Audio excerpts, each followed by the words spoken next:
آپ معذرت خواہ ہیں تو میں آپ کا نہیں، سیکرٹری کا دوش ہے، میں ابھی آتا ہوں۔ وہ اٹھا اور بولا، آپ انتظار کی زحمت کریں۔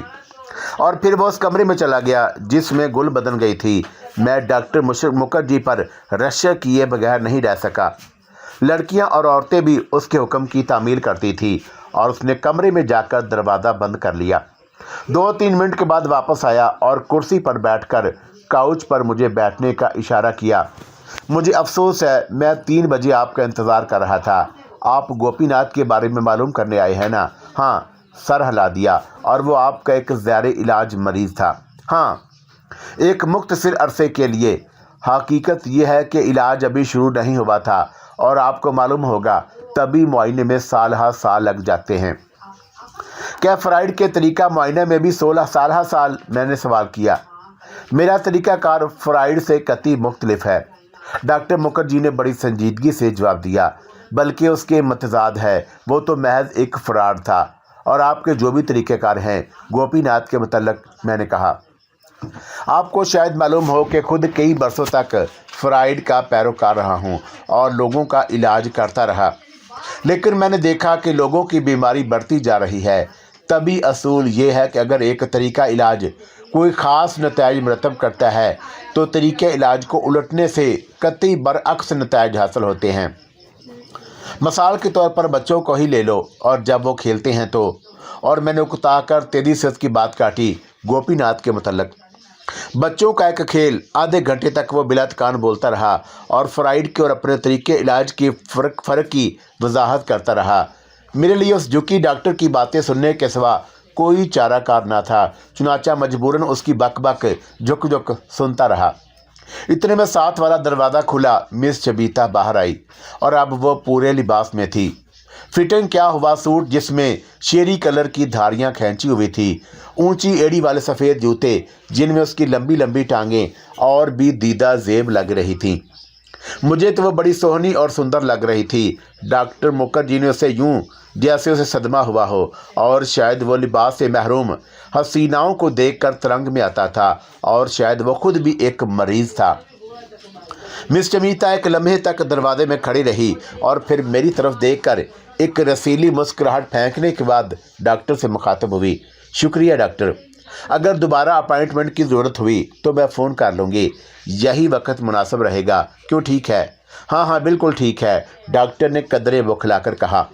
وہ میری طرف مڑی اور مدھم لہجے میں ہولے سے بولی، اوئی، اور اس اوئی کا کچھ مطلب ضرور تھا، لیکن کیا؟ اور مطلب پانے کے لیے مجھے یقیناً کئی راتوں تک مسلسل سوچنا پڑے گا۔ اس بتگماز کے رخصت ہونے کے بعد میں ڈاکٹر کی طرف مڑا اور پھر کہا، اب تو گوپی ناتھ کے متعلق بتاؤ۔ اچھا گوپی ناتھ، اور اس کے متعلق کیا جاننا چاہتے ہو؟ اس کے ساتھ کیا خرابی تھی؟ اور میں اس کی طرف سوالیہ نظروں سے دیکھا۔ وہ پیڈو کا شدید مریض تھا اور اس کے ساتھ ہی سائنوٹو۔ معاف کرنا ڈاکٹر، میں سادہ سا آدمی ہوں، یہ تفصیل طبی اور اصطلاحیں میری سمجھ سے باہر ہیں۔ میں نے قدرے نرمی سے کہا، کیا یہ زیادہ مناسب اور بہتر نہیں کہ اسے سادہ الفاظ میں بتاؤ؟ اور گوپی ناتھ کی کیا شکایات بیان کی تھیں؟ بس یہ کہ وہ ذہنی طور پر مایوسی کی کیفیت محسوس کرتا تھا، ڈاکٹر نے بتایا۔ برے خواب دیکھتا اور بعض اوقات سر میں شدید درد محسوس کرتا۔ اس نے ہر ملاقات میں یہی بتایا تھا کہ اس کے آثار سے یہ ظاہر تھا کہ وہ خودکشی کا مرتکب ہو سکتا ہے۔ یہ سن کر اسے کوئی حیرت نہ ہوئی۔ ہونٹ دبا کر سر کو ہلکا سا خم دیا اور اینک کے بلائی حصے میں مجھے گھور کر دیکھا۔ ایسا کوئی اثار نہیں تھا، تاہم اس کا امکان کسی وقت بھی تھا۔ مجھے افسوس ہے کہ وہ سب کچھ نہیں بتا سکتا جو اس نے مجھے بتایا تھا۔ پیشہ ورانہ رازداری میرا اصول ہے، لیکن اتنا کہہ سکتا ہوں کہ اس کا مرض بتدریج اضافہ پذیر تھا۔ اگر وہ چند برس یا چند ماہ تک میرا علاج کرا لیتا تو وہ روبہ اصلاح ہو سکتا تھا، اور میں اسے صرف یہ بتا سکا کہ اس کی حالت کی ایک وجہ تو مایوسی اور انتشار ہے، دوسری وجہ اسے اپنے والد سے اس کی بے پناہ محبت ہے۔ ہاں شکریہ ڈاکٹر، آپ سے کام کی بے شمار باتیں معلوم ہوئیں۔ میں اٹھ کھڑا ہوا کیونکہ ایک طویل تقریر سننے کی مجھے تاب نہ تھی، اور میں یہاں اس کے لیکچر سننے تو نہیں آیا تھا، نہ وقت برباد کرنا تھا۔ رخصت ہونے سے قبل میں آپ کی سیکرٹری کو 1 گھنٹے کی فیس ادا کرتا جاؤں گا۔ میں ایک سیکرٹری کو فیس دے کر تیزی سے باہر نکلا اور اس امید پر کہ شاید مس شمیتا مل جائے، لیکن وہ موجود نہ تھی۔ میری چھٹی حص نے مجھے خبردار کیا، دیوا کمار، پرائیویٹ سراگر ساں ہوشیار، موت تمہاری تعاقب میں ہے۔ چھٹی حص ہمیشہ میری رہنمائی کرتی آئی تھی اور آج بھی کر رہی تھی۔ اب میں قدرے محتاط ہو گیا کیونکہ ایک انجانے خطرے نے مجھے محتاط ہونے پر مجبور کیا۔ میری چھٹی حص جب بھی کسی خطرے سے آگاہ کرتی مجھے محتاط ہو جایا کرتا تھا، اور اس وقت سردی کچھ بڑھ چکی تھی۔ پہاڑی سڑک پر گاڑی چلاتے ہوئے میرا ذہن ڈاکٹر کی بتائی ہوئی باتوں کے متعلق ادھیڑ بن میں مصروف رہا اور میں اسے نظر انداز نہیں کر سکتا تھا۔ گاڑی کی کھڑکیاں چڑھا کر میں اگلے چوراہے پر مڑ گیا، جو پارٹی کی طرف مڑ گیا اور پھر تیزی سے اس جانب بڑھنے لگا۔ بارش کی مجھے چنداں فکر نہ تھی، بھیگ جانے کا ڈر اور خوف اس لیے بھی نہیں تھا کہ رین کوٹ میرے قریب سیٹ پر موجود تھا، اور پھر آسمان قدرے صاف ہو رہا تھا۔ بارش بھی کم ہو گئی تھی۔ موسم تو شوق کے مزاج کی طرح بدلتا رہتا ہے اور اس کا کوئی بھروسہ نہیں ہوتا۔ لوگ اس کے عادی ہو جاتے ہیں، ورنہ پھر انہیں بڑی ذہنی کوفت اور پریشانی اٹھانی پڑتی ہے، اور اس لیے میرے لیے کوئی فرق نہیں پڑا۔ مجھے اچانک سڑک پر ایک سیاہ فیٹ گاڑی کھڑی دکھائی دی، اور یہاں سے آگے جانے کے لیے ایک بگلی سڑک نکلتی تھی۔ اس سیاہ گاڑی میں ایک شخص ڈرائیونگ وہیل کے پیچھے بیٹھا دکھائی دیا، اور دوسرا شخص بھی تھا جو گاڑی کے باہر اٹھے ہوئے بونٹ کے قریب کھڑا تھا۔ شاید انجن میں کوئی خرابی پیدا ہو گئی تھی جسے وہ مرمت کرنے کے لیے انجن دیکھ رہا تھا۔ اس مقام پر سڑک کے دونوں طرف خرد و جھاڑیاں اور پودے بکثرت تھے جو جنگلی معلوم دیتے تھے، اور جیسے ہی میں گاڑی کے قریب پہنچا تو مجھے آنکھوں کے گوشے سے بائیں جانب درختوں اور گنجان جھاڑیوں میں کوئی چیز چمکتی ہوئی دکھائی دی، اور میں نے فوراً ہی چونک کر سر اٹھا کر اسے میں دیکھا تاکہ اپنا شک دور کروں، مگر کوئی غیر معمولی شے دکھائی نہ دی۔ تاہم اس سے میرے حواس ضرور چوکنے ہو گئے تھے، اور میں نے محتاط ہو کر سٹیئرنگ وہیل سنبھال لیا تھا۔ میرے چونکنے کی وجہ یہ تھی کہ وہ چمک تھی یا آگے کھڑی ہوئی گاڑی، ورنہ پھر اس شخص کا ڈیل ڈول اور حلیہ تھا جو بونٹ کے پاس کھڑا ہوا تھا۔ میرے قریب پہنچتے ہی اس نے بونٹ گرایا اور ڈرائیور سیٹ کی طرف بڑھا۔ اگر اسے گاڑی میں بیٹھنا تھا تو اسے دوسری طرف جانا چاہیے تھا، اور اس کی یہ قریبی سمت نقل و حرکت خلاف معمول تھی، اور جس کے باعث میں چونکا۔ میں نے غیر ارادی طور پر کوٹ تھپک کر اپنے ریوالور کی تسلی کر لی اور ریس پیڈل پر پاؤں کے دباؤ کم کر دیا، لیکن میں محتاط ضرور تھا۔ کوئی بات بظاہر مخدوش نہ تھی۔ سال ہا سال تک بدماشوں اور گنڈوں کے ساتھ نبرد آزمائی کے بعد ریوالور تھپکانے کا یہ رد عمل میرا معمول بن چکا تھا، اور یہ وہ لوگ تھے جو ریت کی تھیلی، چابک، ریوالور، جسمانی قوت کی زبان سے بات کرنے کے لیے کے عادی تھے اور کسی بھی مقام پر وارد ہو سکتے تھے۔ ان سے نمٹنے کے لیے ضروری تھا کہ انہی کی زبان میں انہیں جواب دیا جائے، ورنہ دردناک موت کو گلے لگا لیا جائے، جو ایک طرح سے خودکشی کے مترادف تھا۔ اب تک ہر چیز نارمل لگ رہی تھی، مگر اچانک ہی ہر چیز تبدیل ہو کر رہ گئی۔ خطرے کا بروقت احساس مجھے اس حماقت سے ہوا، اور جب وہ سیاہ فیٹ گاڑی حرکت میں آئی، اس نے آگے بڑھ کر میرا راستہ روک لیا، اور میں نے تیزی سے بریکیں لگائی اور پھر ہاتھ بڑھا کر اپنا ریوالور نکال لیا، جو ایسے وقت اور حالات میں بڑا کام آتا تھا، ساتھ دیتا تھا۔ اور عین اسی وقت گاڑی کے باہر کھڑا ہوا آدمی میری طرف لپکا، اور پھر مجھے بائیں طرف واضح نقل و حرکت محسوس ہوئی۔ تیسرا شخص جو جھاڑیوں میں تھا وہ اٹھ کر کھڑا ہو گیا تھا، یا پھر آگے بڑھ آیا، اور وہ جو جھاڑی میں جھکا ہوا تھا اب تن کر کھڑا ہو گیا، اور اس کے ہاتھوں میں پکڑی ہوئی کسی چیز کی چمک میں دو چند اضافہ ہو گیا تھا، اور مجھے اس طرف غور سے دیکھنے کی ذرا بھی مہلت نہ تھی، کیونکہ اب میری گاڑی رکنے والی تھی، اور میں نے عجلت سے اپنا بایاں پاؤں ایمرجنسی بریک پر دبایا اور گاڑی کے دائیں ہاتھ والے دروازے کی طرف جھکا۔ ایمرجنسی بریک لگنے سے چیخ اٹھے۔ گاڑی رک جانے کو تھی، اور ابھی یہ پوری طرح رکنے بھی نہ پائی تھی کہ میں نے دروازہ کھول لیا، اور پھر میں سر کر اترنے لگا، اور جیسے ہی میں نے زمین پر قدم رکھے، خود کار ریفل کی ٹھا ٹھا سے فضا گونج اٹھی۔ اب اس بات میں کوئی شک و شبہ نہیں رہا تھا کہ بائیں جھاڑیوں میں ایک مستور شخص نے مشین گن سنبھال رکھی تھی۔ بھاری گولیاں گاڑی میں اتر گئیں اور یعنی اس کے باڈی چھلنی کر دی تھی۔ ایک گولی نے کھڑکی کا شیشہ چبا لیا اور ہر طرف شیشے کے ریزے پروانوں کی طرح اڑتے چمکتے دکھائی دیے۔ اندھیرے کے باعث وہ دکھائی دے گئے تھے۔ میں ریوالور ہاتھ میں لیے گاڑی کی آڑ میں گھٹنوں کے بل ہو بیٹھا۔ اگر ایسا نہ کرتا تو گولی کھوپڑی اور سینے میں اتر سکتی تھی۔ اب میں اس کی نشانے کی ضد میں نہیں تھا۔ گاڑی کی آڑ میں ہونے کے سبب وہ مجھے دیکھ نہیں سکتا تھا اور یوں بھی رات کا وقت تھا۔ گاڑی اور رات کا وقت اندھیرا مسلط تھا اور پھر میں نے اس سیاہ گاڑی کی طرف دیکھا جو اب تک سڑک کے وسط میں رکاوٹ بنی ہوئی تھی اور اس نے سارا راستہ روک رکھا تھا۔ وہ سڑک کے وسط میں کھڑی تھی اور پھر مجھے اس کا ڈرائیور اترتا ہوا دکھائی دیا۔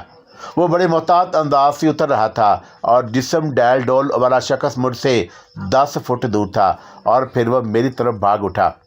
مشین گن کی فائرنگ لمحاتی طور پر رک چکی تھی اور ان کا خیال یہ تھا کہ شاید میں زخمی ہو چکا ہوں یا پھر سرگ باشی ہو گیا ہوں۔ سرکتے وقت رین کوٹ بھی میرے ہاتھ ساتھ یوں کھینچتا چلا تھا جیسے وہ میری مدد کرنے پر کمر بستہ ہو، اور یہ ایک طرح سے اچھا ہی ہوا۔ اب اسے استعمال کرنے میں کوئی مذاکرہ نہیں تھا اور میں نے اس کا ایک پلو پکڑتے ہوئے ریوالور سے قریبی آدمی پر گولی چلا دی تاکہ اس بات کا علم ہو جائے کہ میں صحیح سلامت ہوں، اور ان کی تمنا پوری نہ ہوئی۔ جسیم ڈیل ڈول والے شخص کے ہاتھ میں ریوالور تھا اور بھاگنے کی وجہ سے وہ میرا نشانہ نہ لے سکا۔ گو کہ اس نے فائر جھونک دیا تھا۔ نہ صرف اس کا بلکہ میرا نشانہ بھی خطا ہو گیا تھا۔ پہلی گولی خطا ہونے پر میں نے گاڑی کی آڑ میں ہو کر اسے ڈھال بنا کر میں نے اس پر ایک اور گولی داغ دی، اور اس بار میرا نشانہ خطا نہیں ہوا کیونکہ فائر کے بعد اس کا دائیں ہاتھ لرزا۔ دوسرے لمحے اس کا ریوالور فضا میں اڑتا دکھائی دیا اور یہ دیکھ کر مشین گن کی ایک اور باڑ ماری گئی۔ میرا غریب رین کوٹ اس کی ضد میں آ کر چھلنی ہو گیا تھا۔